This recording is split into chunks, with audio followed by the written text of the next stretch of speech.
വടക്കേ മലബാറിലെ കോട്ടയം രാജകുടുംബാംഗമായിരുന്നു കേരളവർമ്മ പഴശ്ശിരാജ. ആദ്യകാലത്ത് മൈസൂർ ഭരണാധികാരികൾക്കെതിരെ മലബാറിൽ അദ്ദേഹം ബ്രിട്ടീഷുകാരെ സഹായിച്ചിരുന്നു. ഇതിനു പകരമായി കോട്ടയം പ്രദേശത്തെ നികുതി പിരിവിനുള്ള അധികാരം പഴശ്ശിക്ക് നൽകാമെന്നും വ്യവസ്ഥയുണ്ടാക്കി. എന്നാൽ ശ്രീരംഗപട്ടണം ഉടമ്പടി പ്രകാരം മലബാർ ഇംഗ്ലീഷ് ഈസ്റ്റ് ഇന്ത്യ കമ്പനിയുടെ അധീനതയിലായതോടെ സ്ഥിതി മാറി. കോട്ടയത്തെ നികുതി പിരിക്കാനുള്ള അധികാരം ബ്രിട്ടീഷുകാർ അവരോട് വിധേയത്വം പുലർത്തിയിരുന്ന പഴശ്ശിയുടെ അമ്മാവനായ കുറുമ്പ്രനാട് രാജാവ് വീരവർമ്മയെയാണ് ഏൽപ്പിച്ചത്. ഈ അവഗണനയ്ക്കെതിരെ പ്രതിഷേധിച്ച പഴശ്ശിരാജ പുതിയ ഭരണാധികാരികൾക്ക് നികുതി കൊടുക്കേണ്ടതില്ലെന്ന് ജനങ്ങളോട് ആഹ്വാനം ചെയ്തു. ഇതോടെ പഴശ്ശിക്കും ബ്രിട്ടീഷുകാർക്കുമിടയിൽ സംഘർഷം ഉടലെടുത്തു. കമ്പനിക്കെതിരെ പഴശ്ശി ശക്തമായ പ്രതിരോധമാണ് നടത്തിയത്. അദ്ദേഹം തന്റെ താവളം വയനാട്ടിലേക്ക് മാറ്റുകയും തദ്ദേശീയ വിഭാഗങ്ങളെ കൂട്ടിപ്പിടിച്ചുകൊണ്ട് ഒളിപോര് നടത്തി.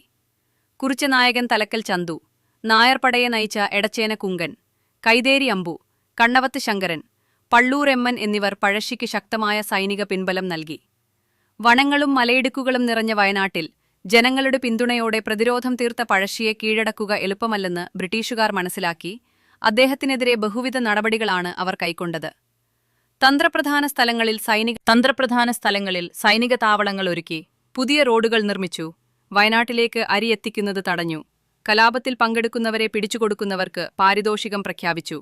കമ്പനി ഭരണത്തിന് പ്രതിസന്ധിയുണ്ടാക്കിയ പഴശ്ശിയെ നേരിടാൻ പ്രഗത്ഭരായ സൈന്യാധിപരെ നിയോഗിച്ചെങ്കിലും ഫലമുണ്ടായില്ല.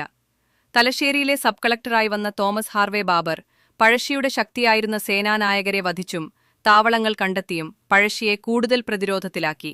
1805 നവംബർ 30 വയനാട്ടിലെ മാവിലാംതോട് എന്ന സ്ഥലത്ത് വച്ച് കമ്പനി സൈന്യത്തോടുള്ള ഏറ്റുമുട്ടലിൽ അദ്ദേഹം വീരമൃത്യു വരിച്ചു.